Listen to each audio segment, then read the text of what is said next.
26 जानेवारी 2025 रोजी मिरज विधानसभा क्षेत्र भाजपा यांच्या वतीनं संविधान गौरव अभियानाला सुरू करण्यात आलं आहे।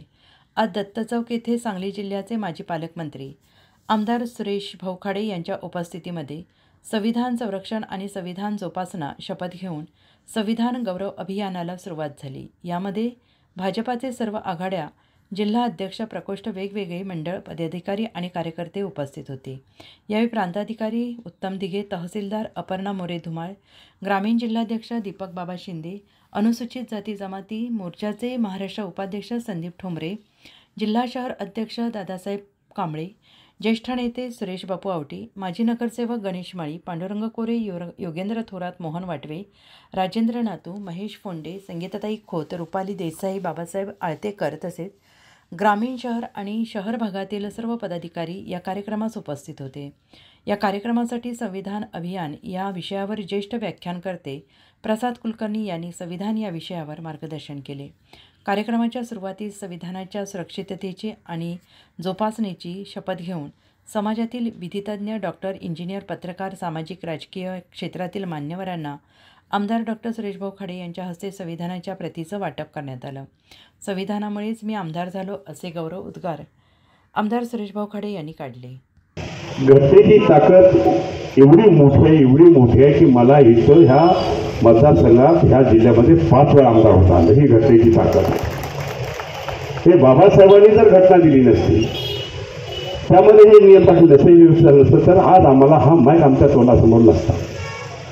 ही त्या घटनेची ताकद आहे, बाबासाहेबांची कृपा आहे, एवढंच मी आपल्याला सांगितलं। आणि जी घटना बनवली गेली 2 वर्ष 2 महिन्यात घटना बनली गेली हाय असे की तुम्हाला दिलेलं पुस्तक जे आहे की नाही ते थोडं 2 महिन्यात वाचून दाखवा आणि अभ्यास करा।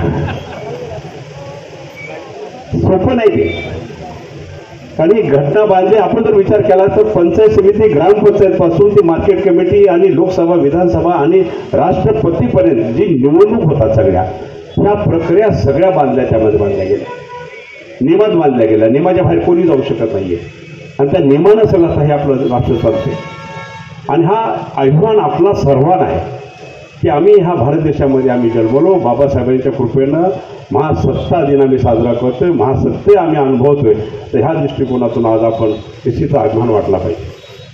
आपल्या सर्वांच्या वतीनं बाबासाहेबांना कृतज्ञ व्हायलाच पाहिजे आपण सर्वांनी, कारण त्यांनी ही घटना दिली। आता मगाशी सांगितलं खुरके साहेबांनी की घटना बदलली, काय करतात नाही, असं नाही आहे, ते पुरवणी लावता येते पण घटना बदलता येत नाही। पण मध्यंतरी एक वेगळा प्रचार केला आणि आपलं साध्य करून घ्यायचा प्रयत्न केला, पण ते जनतेच्या डोक्यात आलं पुन्हा ते आपल्याला फसवलंय, जनतेनं पलटी खाल्ली, बरोबर ना? म्हणजे असं होऊ शकत नाही, मी सांगतो। आणि ह्या दृष्टिकोनातून आज 26 जानेवारीचा हा पुन्हा प्रजासत्ताक दिन आपण साजरा करतोय, त्याबद्दल मी सर्वांना शुभेच्छा दिलो। ज्यांना परत मिळाल्या, काय चेहरे जरा वाकडे झाले, परत आम्हाला दिली नाही, पण परत दिली तर ती वाचायला लागेल तुम्हाला, काय त्याचा प्रश्नच तास होणार आहे। पुन्हा ज्यांना प्रत दिली त्यांची नावं आमच्यावर आहेत आणि पुढं जे घेऊन जातील त्यांची नावं आमच्यावर असतील आणि एक दिवस आपल्या कार्यक्रम आपल्या ऑफिसमध्ये ठेवू, प्रश्नोत्तर तास काय वाचले ते समजेल आपल्याला, तर आम्हीच घेतो आणि त्याच वेळेला आपल्याला समजेल की आपण प्रत लिहिल्यानंतर आपण त्याचा उपयोग केला का नाही केला। सगळ्यांनी ती वाचा, रोज 2 पान वाचा, रोज 2 पान वाचा, थोडं नॉलेज तयार होईल तुम्हाला। आपण देशात राहतो तर देशाची राज्यघटना आपल्याला थोडीशी माहीत पाहिजे, मलाही पुरी माहीत नाही आहे, त्यामुळे मीही वाचेन आता त्या दृष्टिकोनातून। पण निश्चितच ज्यांना जरुरी आहे, इथं प्रजा सांगल्या नव्हत्या, पण ज्यांना जरुरी आहे, ज्यांना वाचायचं आहे, त्याचा अभ्यास करायचा आहे, त्यांनी ऑफिसमधून आपण ती प्रत घेऊन जावी एवढीच आपल्याला विनंती करेन। आणि ह्या दिनानिमित्त 26 जानेवारीच्या प्रजासत्ताकाच्या दिनानिमित्त मी सर्वांना शुभेच्छा देतो। आपण एवढ्या मोठ्या संख्येने